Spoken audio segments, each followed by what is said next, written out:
বাঙালি মানুষের হারিয়ে যাওয়া এক ইতিহাসের স্মারক শখের হাড়ি, ক্ষেত্র বিশেষে উৎসবের ধারক। তাই দিনরাত সমানতালে মৃৎশিল্পীদের ব্যস্ততা। মাটির হাড়িতে দেয়া হচ্ছে রং তুলির আঁচড়। বাংলা নববর্ষ ঘিরে প্রাণের উৎসবকে আরো রঙিন করতে রাজশাহীর পবা উপজেলার বসন্তপুরে তৈরি মাটির হাড়ি নেওয়া হচ্ছে বৈশাখী মেলায়।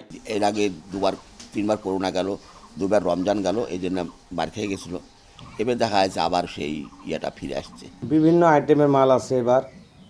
আর এবার মেলায় যাব সোনারগাঁ লোক কারুশিল্প জাদুঘর, তারপরে বাংলা একাডেমিতে। সংস্কৃতির নানা অনুষঙ্গ ও ছাত্র জনতার অভ্যুত্থানকে গুরুত্ব দিয়ে মঙ্গল শোভাযাত্রার প্রস্তুতি উত্তরের এ জনপদে। শোভাযাত্রার থিম লাঙল, কৃষির অপরিহার্য অনুষঙ্গ, বই ও কলম শিক্ষার্থীদের মূল মন্ত্র।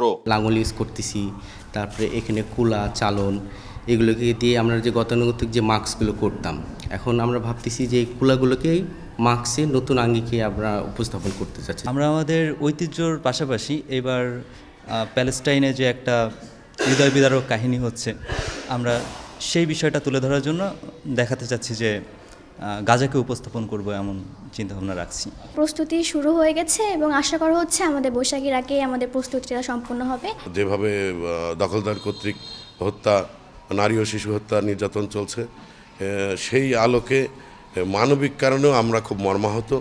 সেই মানবিক বোধ থেকেই আমাদের এই আয়োজনের যে বর্ণিল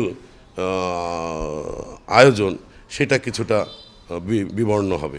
বাংলা বছরের প্রথম দিনটিকে নির্বিঘ্ন করতে নানা পদক্ষেপ নিয়েছে বিশ্ববিদ্যালয় কর্তৃপক্ষ।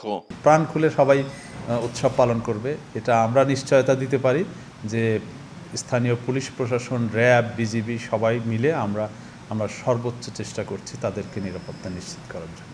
পহেলা বৈশাখের র্যালি ও শোভাযাত্রা ঘিরে সতর্ক অবস্থানে আইনশৃঙ্খলা বাহিনী। মওদুদ রানা, সময় সংবাদ, রাজশাহী।